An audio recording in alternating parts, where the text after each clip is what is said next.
Hey, this is Chad with Drawn and Cornered. This is our first solo episode, and I wanted to talk a little bit about what has been going on in the Kavanaugh hearings for the Supreme Court justice role that he should be taking over, and a bit of the broader scope that's involved when it comes to the Supreme Court justices and how they're being determined and figured out. There's been a lot of pushback from the left because of Kavanaugh's conservative leanings, and I wanted to talk about why that's not exactly a fair assessment or really a fair dynamic to be putting up when it comes to justices. We talk about liberal versus conservative justices as though it's the same thing, and it's not. The reason being, as a conservative justice, essentially the more extreme you get on the conservative side, the more concrete your interpretation of the Constitution is, the more you stick to the Constitution as written, which allows for circumstances such as when the ACA was coming through, and this came before the Supreme Court, and it was actually judged differently than I think makes sense, but the law in the ACA is written as such to say that if the states don't create their own exchanges, they are disallowed from government subsidies for those that are involved. It was created specifically to kind of force the hand of the states to create their own exchanges or deny them federal funding. Blackmail, I guess, is a way to put it. It's not right, but the federal government essentially was telling the states that you must play by our rules or you will not get the funding that you need in order to be able to subsidize all the people that are joining the ACA. The problem that they didn't see is that a lot of states would forego that and just say, we don't care, we're not doing it anyway. So that when that time came for those subsidies to be paid out, a lot of these states weren't eligible because they didn't create their own state exchanges. Now, this went all the way up to the Supreme Court, and the Supreme Court took a decision on, and I would have liked to have thought that as conservative judges, they held hard to the idea that this is not the way the law is written. If the law is not written that way, I cannot judge it to be that way. It was not your intent, it was not the best case scenario or how it should work. The law is not written that way. The justices should have kicked it back to the legislature, and the legislature would have to rewrite that law to do it properly, which I'm guessing when it came to the ACA and how many people are affected and whatever, that would have been something that had to happen, or you would run the risk of a lot of problems.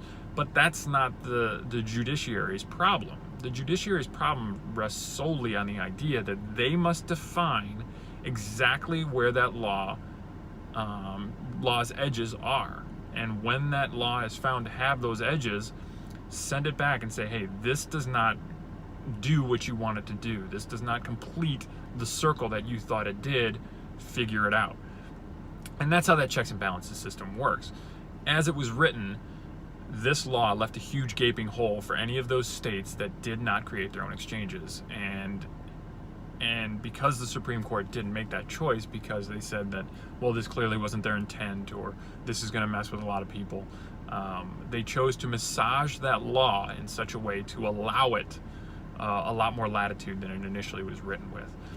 So as a conservative judge, what you're seeing is a harder line. What you're seeing is somebody who's saying, this law isn't written properly, this law doesn't do what you thought you wanted it to do, figure it out, fix it, right? Instead of, I will fix it for you. As you get to more of the liberal side, it becomes about intent, it becomes about motivations, it becomes about what's the best for society at that point, which is completely subjective.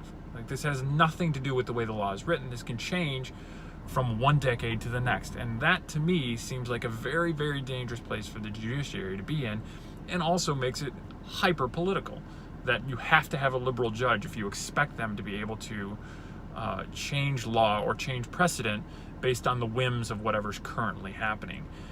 To me, that makes a liberal judge far more dangerous, because it's not a concrete element. It's not the law is written in black and white. It becomes now, what are the winds of change saying to me about where this law should be, regardless of what the text says, where this law should lie. And that's why I don't think it's a fair comparison to say that a conservative judge and a liberal judge, this is just left and right, this is politics as usual. It's not. A liberal judge changes the law at their discretion. A conservative judge determines whether that law is written properly. That to me is a wholly different setup. If you have a different set of opinion, if you think I'm wrong, if you see any holes in that argument, please feel free to subscribe. Please feel free to leave questions down below. I will get to them as quickly as I can. The second thing that I wanted to talk about today in our first solo vid was California's new Senate Bill 826, I believe. This has been proposed. This is out there. This is not some fringe element that has talked about this. This isn't an Antifa group or some organization that has put this out like a Code Pink or something. This is a legitimate Senate bill that is going up for voting in California, saying that any publicly traded company by the year 2019, that's next year, by 2019, has to have at least one woman on their board.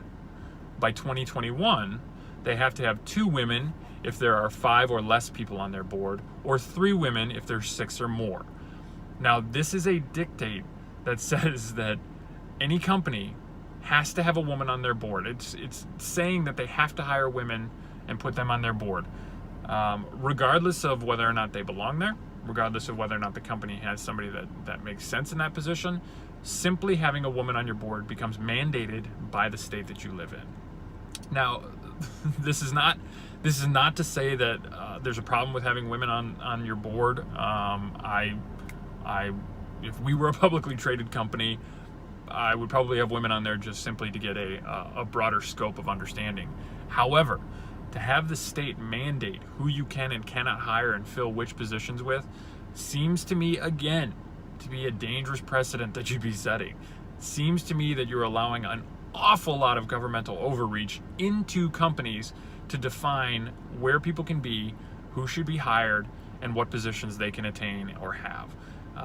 It probably won't pass. Even if it passes, it'll probably be struck down as unconstitutional because it's clear sexism to dictate what position must be filled with whom.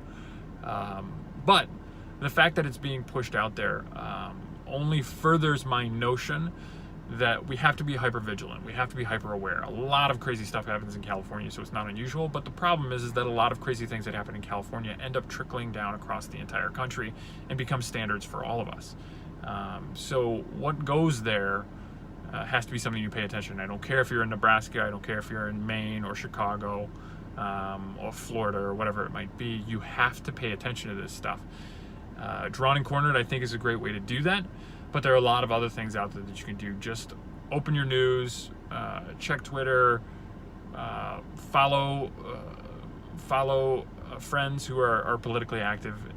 Just find a way to get involved. Find a way to be hearing about this stuff. And when you do hear about it, don't brush it off. Don't let it slide off your back as though it's not something important. It is important. It is something that will affect your life and your children's lives in the future. So pay attention. We will continue to put out, hopefully, solo videos that talk about events of the day. We will also continue our podcast, which you can find over on iTunes under Drawn and Cornered, which is a longer form version of things that you've seen here, discussions that we get into, talking about a lot of the issues of the day and where we feel on them.